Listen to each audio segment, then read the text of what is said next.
Good morning class. Welcome to your daily current affairs on paper Hindu. So ee roju evaithe unnayo articles chuseddam. So first update is monsoon session came to an end. Opposition continuous ga issues chestunnappadiki workouts chestunnappadiki your monsoon session has come into end, and apart from that major changes that the government has introduced in the parliament enti anna chuddam. So center seeks to overhaul this British era criminal laws. So మనకి supreme law of the land వచ్చి constitution. Apart from constitution ఈ యొక్క loss ఈ యొక్క rights ఏవైతే ఉన్నాయో దాన్ని violate చేస్తే దాని మీద ఎలా రియాక్ట్ అవ్వాలి, what should be the procedure that if it is a criminal case or if it is a civil case, how on what are the procedures and what shall be the level of punishments that should be given అన్న దాని ప్రకారం మనకు కొన్ని rule books ఉన్నాయి, which is where your judiciary works upon. So మీరు చూసినట్లయితే జ్యుడిషియరీలో ఎలాంటి procedures follow అవ్వాలి, పోలీసింగ్లో ఎలాంటి ఒక ఐడెంటిఫై చేయాలి, ఏది క్రిమినల్ ఇష్యూ ఏది సివిల్ ఇష్యూ అన్నది, క్రైమ్ ఏంటి అన్నది ఐడెంటిఫై చేసుకోవడానికి మనకి 3 డిఫరెంట్ కోడ్స్ ఉన్నాయన్నమాట. So what are those? First thing Indian penal code of 1860. Okay, so how entire judiciary works upon వచ్చి 3 అని చెప్పొచ్చు. Apart from constitution these 3 are the essential articles on how the country will run upon any kind of justice. So first thing Indian Penal Code 1860. Next ఉన్నది ఏంటి? Criminal procedure code 1898. Next Indian evidences act 1872. ఇక్కడ నార్మల్గా చెప్పాలంటే మన ఇండియాలో Indian penal code, criminal procedure code and CPC civil procedural code అనేది ఉంటుంది అనమాట. సో సిపిసిలో ఇంట్రడ్యూస్ చేయాల్సిన చేంజెస్ ఏం చేస్తున్నారంటే UCC which is uniform civil code అనేది ఇంట్రడ్యూస్ చేయడం ట్రై చేస్తున్నారు. That is update regarding your civil procedural code. అది కాకుండా ఈ 3 ఏవైతే ఉన్నాయో మూడిటికి రీనేమ్ చేయడానికి ట్రై చేస్తున్నారు. So what is it about? So they are trying to do. Sandeep, good morning Sandeep.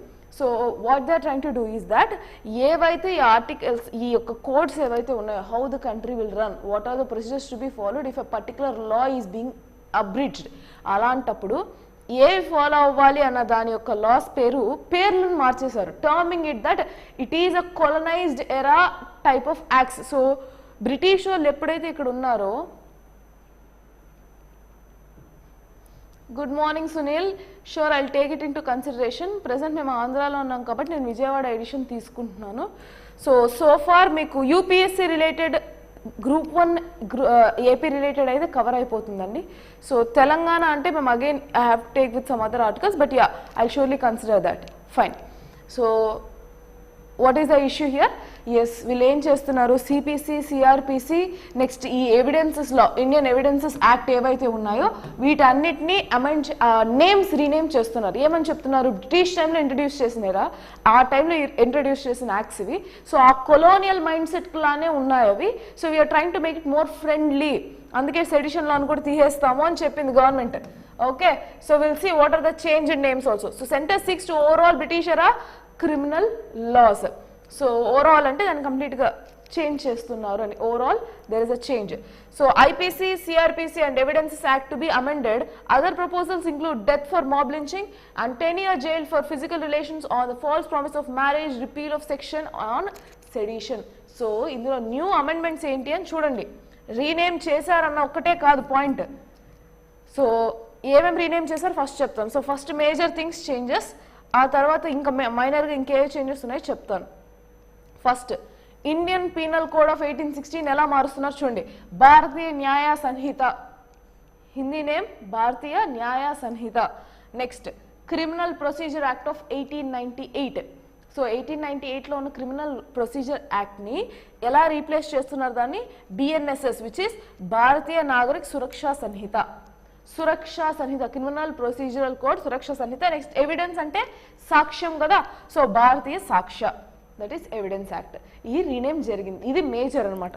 ఇది కాకుండా ఇంకొక మేజర్ అమెండ్మెంట్ ఏంటంటే సెడిషన్ లా ఏదైతే ఉందో, సెడిషన్ యాక్ట్ ఏదైతే ఉందో దాన్ని రిపీల్ చేయడం జరిగింది. They will repeal this sedition act. And apart from that ఫర్దర్గా ఏమున్నాయంటే మాబ్ లించింగ్ ఏమైనా చేస్తే, సో ఇగ్నైట్ చేసి పీపుల్ని ట్రిగర్ చేసుకొని కమ్యూనిటీ వైలెన్సెస్ చేయడం, మాబ్ లించింగ్ చేయడం ఇవన్నీ కామన్గా జరుగుతున్నాయి కదా. ఇప్పుడు suppose the same case in Haryana, north ఈస్ట్లో కూడా సిమిలర్ కేసెస్ జరుగుతున్నాయి. Of course there is an ethnic violence, but still అక్కడ కూడా ఈ మాబ్ లించింగ్ అనేవి జరుగుతున్నాయి కదా.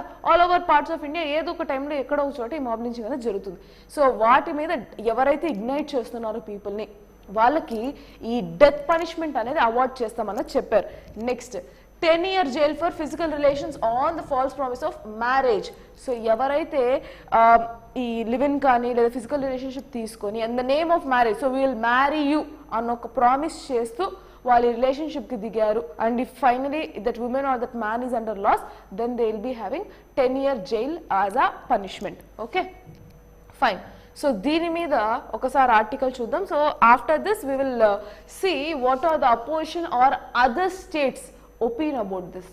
సో ఈ చేంజెస్కి క్రిటిసిజం ఏంటి అన్నది కూడా మనం తెలుసుకోవాలి. సో ఫార్ ఏం క్రిటిసిజం ఉన్నది కూడా చూద్దాం. Fine. Union home minister Amit Shah introduced 3 bills in the Lok Sabha to repeal the British era Indian Penal Code and Indian Evidences Act and the Code of Criminal Procedure. To repeal this and a new procedure will be introduced. Ekkada Indian Penal Code, Evidences Act, and you have this Criminal Procedure Code, CRPC. Right. So Bharatiya Nyaya Sanhita Bill 2023 replaces IPC, prescribes capital punishment as a maximum sentence for mob lynching and suggests 10 years for sexual intercourse with women. So ఇక్కడ మీరు క్లారిటీగా చూడాల్సింది ఏంటంటే women centric ఉంది ఇది.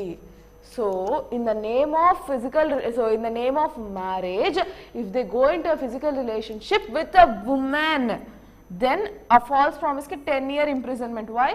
They should be for men too, right? So women can also take the same advantage. So you need to understand that this is a women centric scheme.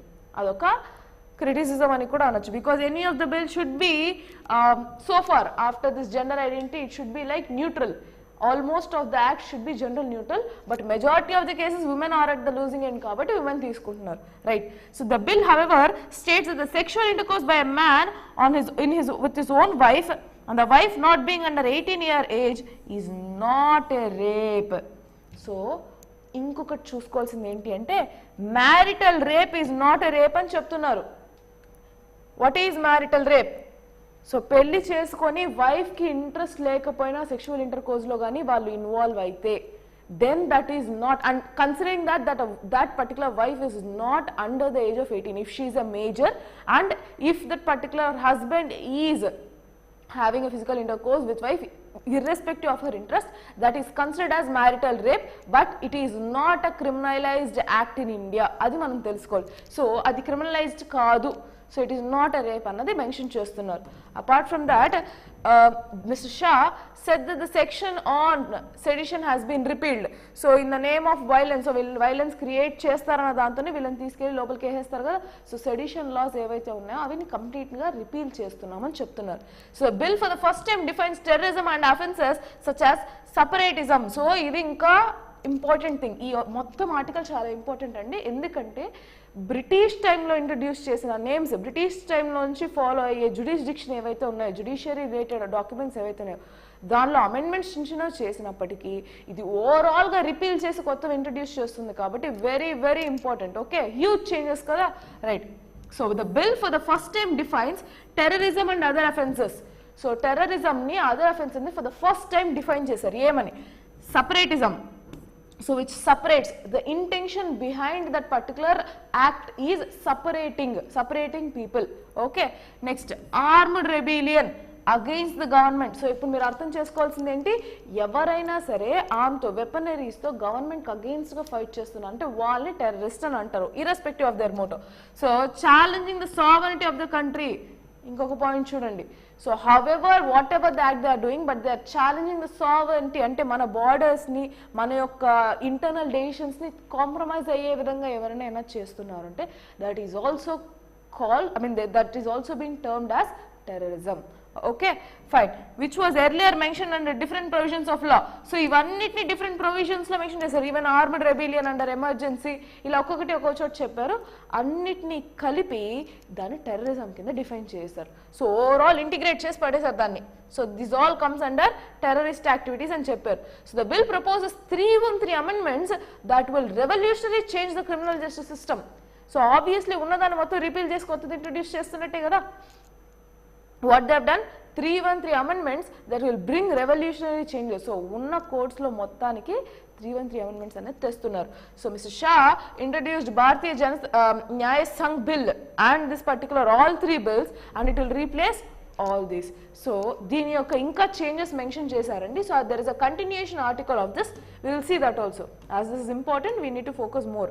Apart from this, there are very less articles for today. So అవేం పెద్దగా important కాదు, but this is very important for you. All over India important అండి, ఎవరు చదువుతున్నా పార్లమెంట్లో తీసుకున్న decision కాబట్టి definitely important.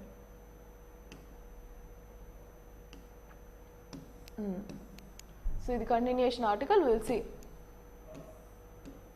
See, the maximum limit of 180 days has been fixed to file a charge sheet. So ఇంకొకటి ఏం చెప్తున్నారు, efficient way of policing.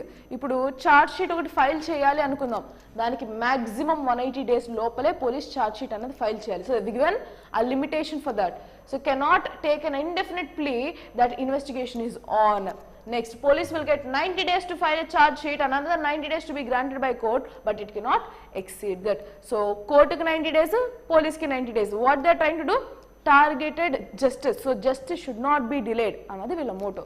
Next, the Home Minister said that the government of the day will have to decide the prosecution sanction against the police officers, civil servants within 120 days, else it will be deemed permitted. So ఏం చెప్తున్నారు ఇక్కడ, further గా prosecution sanction అనేది police నుంచి కానీ civil servants నుంచి కానీ 120 days లోపల రావాలి. 120 days లోపల వాళ్ళు శాంక్షన్ చేయకపోతే అది ఆటోమేటిక్గా శాంక్షన్ అయిపోతుంది అని చెప్తున్నారు. So there is no such thing call delayed. 120 days wait చేయండి, అవ్వలేదా then you can directly proceed. So assuming that is a granted permission అని. So apart from that the conviction rate is presently low. So ఇక్కడ ఈ ఒక్క మేము చేంజెస్కి సపోర్టివ్గా వీళ్ళు ఏం చెప్తున్నారంటే, కన్విక్షన్ రేట్ ఏదైతే ఉందో, సో ఈ క్రిమినల్ అని చెప్పి ప్రూవ్ చేయడానికి conviction. So when you're proving that this particular person is guilty, వాళ్ళని కన్విక్ట్ అని అంటారు కదా. సో అది కన్విక్షన్ రేట్ లో ఉండడం వల్ల we aim to take it to 90%. That is what Home Minister has mentioned. So forensic collection of evidence compulsory in all crimes, punishable by 7 years. So ఏ ఒక crime 7 years punishment ఉన్నా, అవసరం ఉన్నా లేకపోయినా forensic మాత్రం ఖచ్చితంగా జరగాలి అని చెప్తున్నారు. So this is all very important for you. So just go through this article. I've already uploaded in the Telegram channel as well. So I sincerely recommend to go through that article once again and make a neat notes of it. Okay. So దీని యొక్క criticism ఏంటి, ఇప్పుడు మీరు చూసినట్లయితే మన mother tongue ఏంటండి. So if you are staying in Andhra or Telangana, definitely Telugu. If you are from Tamil Nadu, then it is Tamil. So Kerala, Malayalam, ఇలా different south languages ఉన్నాయి కదా. Not only south language, apart from Hindi they are different other languages. Okay. So వీళ్ళు introduce చేసిన ఈ article ఏదైతే ఉందో, ఈ యొక్క చేంజెస్ ఏదైతే ఉందో మొత్తం హిందీ బేస్డే కదా ఉంది. సో దీని యొక్క మేజర్ క్రిటిసిజం ఏంటి అంటే, తమిళనాడు ఒక చీఫ్ మినిస్టర్ మెన్షన్ చేశారు, mister Stalin has mentioned that it described that objects to Hindi names of bills, he described it as linguistic imperialism. So you are making, అంటే అమిత్ షా ఏమని చెప్పారు, to డీకొలనైజ్ we are repealing the existing laws and we are making it in the newer one. So newer వన్లో 313 amendments తీసుకొని వచ్చి new names తీసుకొని మేము పెడుతున్నాము, because to lead this colonial mind set and to be more friendly అని చెప్తున్నారు. Then what is the criticism here that is being mentioned by Tamil Nadu CM is that this is more of a linguistic imperialism. So మీరు వాళ్ళు కొలనైజ్ చేశారు, వాళ్ళు డిఫరెంట్గా వాళ్ళు ఇండియాని కొలనైజ్ చేశారు, వాళ్ళు ఇంపీరియలిస్టిక్ సొసైటీలో బిహేవ్ చేశారు అని అంటే, this is something which is linguistic imperialism. On language based you are trying to rule the country అని ఈయన criticism. So you are mentioning that in the name of decolonization you are further colonizing the country అని చెప్పి ఈయన opinion అనమాట. This is one of the criticism, because the converting all the names into Hindi in the name of official language whatever it is, national language అన్నట్టుగా. But of course it is not. But yeah, అలా చేయడం వల్ల మా identity దెబ్బతింటుంది అన్నది వీళ్ళ ఉద్దేశం. So from anti Hindi agitations, safeguarding our linguistic identity, we have withstood storm from Hindi imposition before and we shall do it again. So in ఎందుకు ఇది బిఫోర్ అని కూడా చెప్తున్నారంటే, recently there was one particular issue, like it was around 1 month or 2 months or so. So curd packet మీద దహి అని ఉంటుంది, బ్రాకెట్స్లో అంటే curd అని తీసేసి, సో ఇంగ్లీష్ లాంగ్వేజ్ ఒమిట్ చేద్దాం మనము. సో దహి అని చెప్పి మెన్షన్ చేసి బ్రాకెట్లో మీ రీజనల్ లాంగ్వేజ్ ఏదైతే ఉందో అది పెట్టుకోవాలి అన్నట్టు FCI, food corporation of India చెప్పింది. This is one of the issues. I'm not talking about all linguistic issues that is happening. One of the issue I'll be discussing recent article. So dahi అని చెప్పి mention చేసి బ్రాకెట్స్లో regional language mention చేయాలి అని చెప్పారు. So states like Karnataka and Tamil Nadu reacted very sharply saying that this will limit and this will inhibit our own culture. So మీరు Hindi impose చేస్తున్నారు, you are imbibing Hindi into non Hindi speaking states which is not acceptable. So it is threatening our culture అన్నట్టు వాళ్ళు చెప్పి later on it has been repealed. So it was successfully removed. So FCI said that okay, as you wish you can take whatever name you want. So that is the update. So we'll cheptunnaru further they are trying to impart this particular linguistic imperialism which will not make it anatu CM cheptunnaru. Who? Tamil Nadu CM, right? So that is about that article. We'll go with the next important articles for today.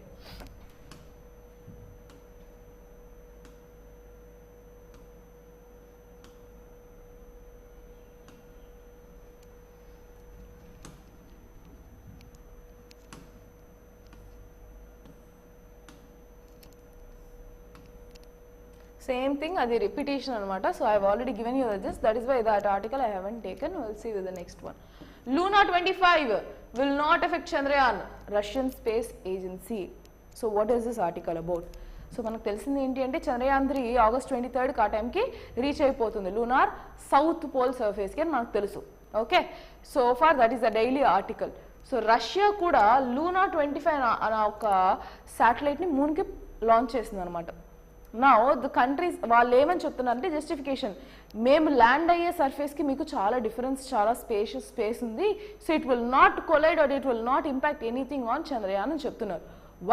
Why they have to give justification? First of all, because ours is already launched and they're trying to again come into the similar place. అందుకని చెప్పి వాళ్ళు justification ఇస్తున్నారు. And also not to have any miscommunications between two countries. And apart from that, Chandrayaan 3కి ఎందుకు ప్రియారిటీనో కూడా చెప్తాను.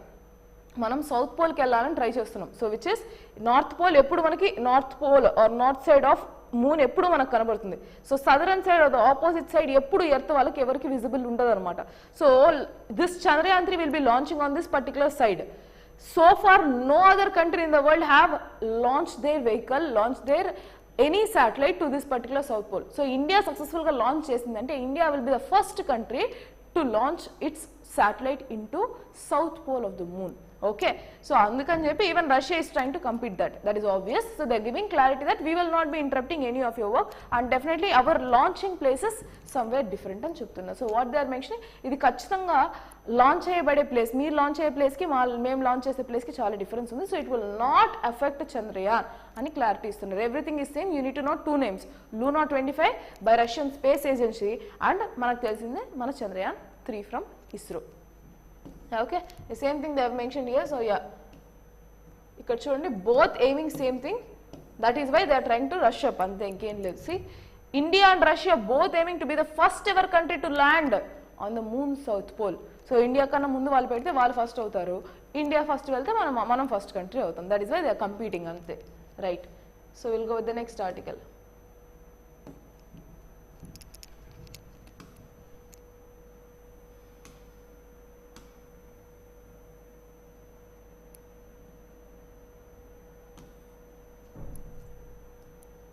So online gaming మీద ఏదైతే ఉందో, parliament paves way for 28% GST on online gaming.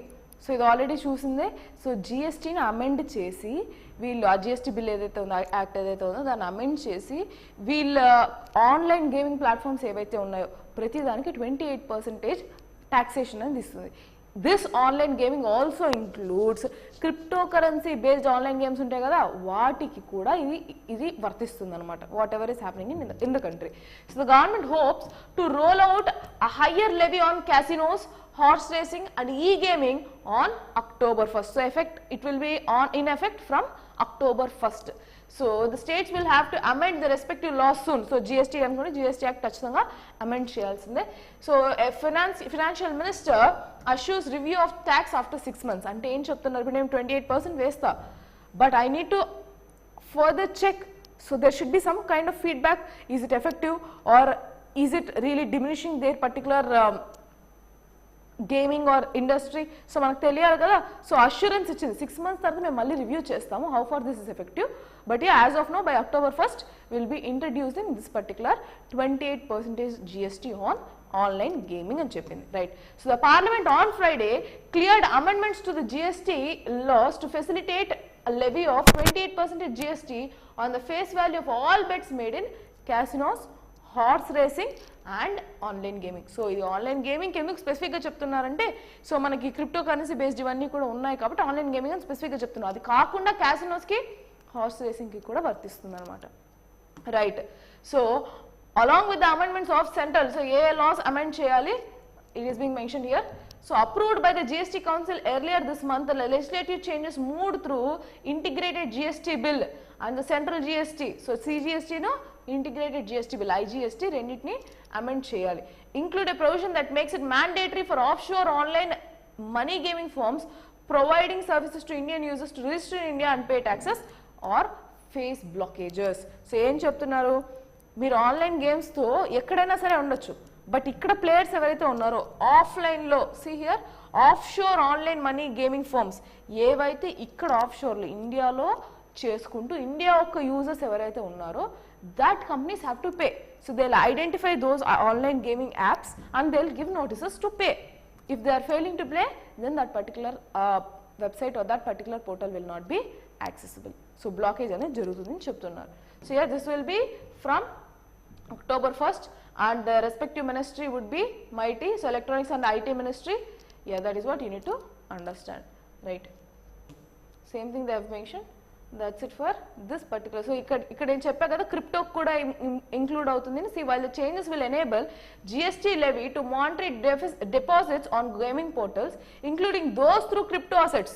So వీళ్ళు ఏం చేస్తున్నారు, ట్రాకింగ్ స్టార్ట్ చేస్తారు ఇప్పుడు బ్యాక్ సైడ్ నుంచి, లైక్ ఫ్రంట్ నుంచి ఎవరైతే ఇప్పుడు క్రిప్టో చేస్తున్నారో ఇక్కడ నుంచి మనకి ఇంకా పాజిటివ్గా రాలేదన్నమాట. What we have done through budget, last budget ఏం చేసాము, ఈ గిఫ్ట్ మీద ట్యాక్సేషన్ వేస్తాము అని చెప్పారు, right. Gift tax in crypto. So crypto virtual assets ఏవైతే ఉన్నాయో వాటి మీద ట్యాక్సేషన్ అది వేస్తామని చెప్పారు. So from this particular end, from the end ఏం చేస్తున్నారు ఇప్పుడు, they are taxing on those online gaming which will give this users to play.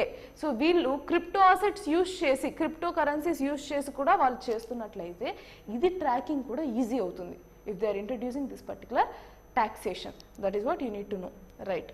Will go with the next article.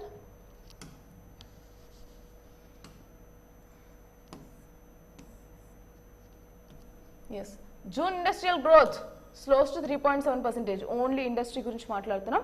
So industrial growth అనేది slow down అయింది అని చెప్తున్నారు to 3.7%. Every month మనకు తెలుస్తుందని. So you need to know graph అంతే, last month ఎంత ఉంది, ఈ మంత్ ఎంత ఉంది. And when you're going to the exam that 3 months you need to know, and that 6 months, half yearly time ఎంత ఉంది అన్నది తెలుసుకోవాలి, right. So manufacturing growth stumbles amid faltering consumer goods demand to drag expansion on IIP which is index of industrial production. అంటే ఏం చెప్తున్నారు, ఈ IIP గూడ్స్లో ఏవైతే 8 core industries ఉన్నాయో వీటిలో మ్యాక్సిమంగా లో అయింది దేని వల్ల, మ్యానుఫ్యాక్చరింగ్ వల్ల అని చెప్తున్నారు. సో ద ప్రొడక్షన్ 3 monthsలో ఇదే లోయెస్ట్ అనమాట. So consumer durables output slips back into year on year contraction says NSO data. So consumer durables అనేది ఇంకా స్లిప్ అవుతుంది అని చెప్తున్నారు, right. Will see. Yes, so industrial production growth slowed down to the 3-month low which is 3.7% in June. So 3.7 ki padipindi, right. So from May which is revised 5.3%. So May lo 5.3% nunchi ippudu 3.7% padipindi edi manufacturing meeda, right. With consumer durables output sliding back into contraction and manufacturing growth easing to 3.1% from 5.8%. So అప్పుడు upper tick ఉంది. So it was near to 6%. So ఇంకా అది 6 దాటింది అంటే ఇది more than uncontrollable రేంజ్లోకి వెళ్ళిపోయినట్లే. But it was 5.8, now it has been decrease to 3.1%, is down, right. So electricity generation posted 0.9% uptick. So electricity అనేది ఇంక్రీజ్ అయింది 0.9%, ఆ జనరేషన్ అనేది after 2 month contraction accelerated to 4.2%. Just a second. Yeah, so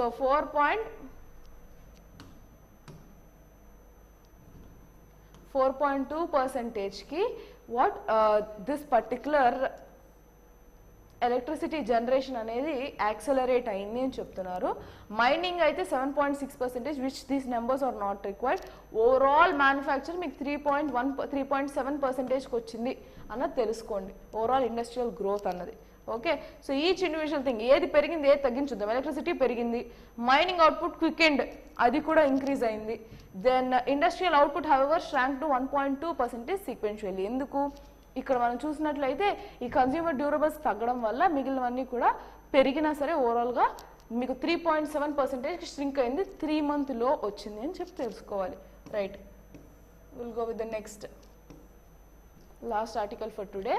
As I told you, there are only few articles which are of important for your exam. Right, direct tax collections rose 17.3% as August 10th. So direct tax collections, that can be your corporate tax kani, income tax kani, direct taxes kada. So adi collections enta perigindi antunnaru, 17.3% perigindi ani antunnaru. So India's net direct tax collection rose 17.3% as of August 10th with a kitty of 5.84 lakh crore, comprising of 32% of total budget estimates. So August నాటికి 32% of budget estimates. So మనం ఈ ఒక ఫిబ్రవరిలో introduce చేస్తే next February first working day వరకు కదా. So between that particular time they mention that 32% has already been reached. Okay, fine. So gross tax, direct tax collection stood at 6.53 lakhs. So overall ఎంత, gross ఎంత? So 5.84 lakh crore, 32%. So ఇది గుర్తుపెట్టుకుంటే చాలండి, 17.3%. So gross వచ్చి 6.53 lakh crores అన్నది gross direct tax collection. So which is 15.7% higher than revenue earlier period. Last ఇయర్తో compare చేసుకుంటే it is 15.7% higher అన్నది తెలుసుకోవాలి. So refunds this and all not required, this is enough. Yes. So apart from this, there are no other articles which are of important. Explanatory articles kuda ee roju em levandi, as this is Saturday. You did not get anything about explanatory articles. So yes, that's it for today. We'll meet again on your Monday session. Okay, thank you.